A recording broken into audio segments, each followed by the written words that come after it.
एक आदमी था गांव में, कह रहा सर पंडित जी के पास गया, कह रहा पंडित जी मेरे दिमाग में ना बहुत सारे भ्रांतियां होती हैं, बहुत सारे चिंताएं होती है, और अधिकार क्षेत्र के बाहर जितनी चीजें हैं कि मेरा बच्चा कैसा पढ़ेगा, लोग क्या सोचेंगे, ऐसा क्या होगा, बहुत सारी चीजें होती हैं, मैं क्या करूं, मैं समझ नहीं पाता। तो पंडित जी ने उसको कहा तुम शाम को आरती के समय आना। तो आरती शुरू होने में आधा घंटा बचा था, तो ये पहुंच गए।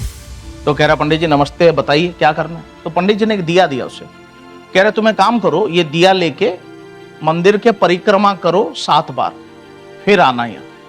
तो ये परिक्रमा करने लग गया।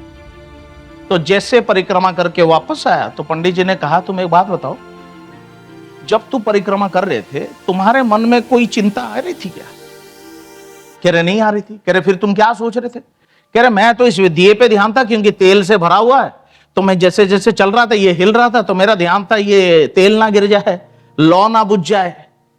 फिर उसको पंडित जी ने समझाया कि इसी तरह ना तुम्हारी फोकस एक ही चीज पे हो सकती है, 2-3 चीजों पे, उसे तेल पे था, लौ पे था। तुम एक काम में अगर ध्यान देते हो तो बाकी सारी चीजें वही हैं, जिस चीजों के बारे में तुम चिंता कर रहे थे वो चीजें आज भी वही हैं, लेकिन तुम परेशान नहीं हुए क्योंकि तुम्हारा ध्यान था। तुम पूरी दुनिया नहीं बदल सकते, लेकिन तुम अपनी दुनिया बदल सकते हो। और अपनी दुनिया बदलने के लिए, जैसे आपने वो भालू नहीं देखा, फोकस किया, उतना ही काफी।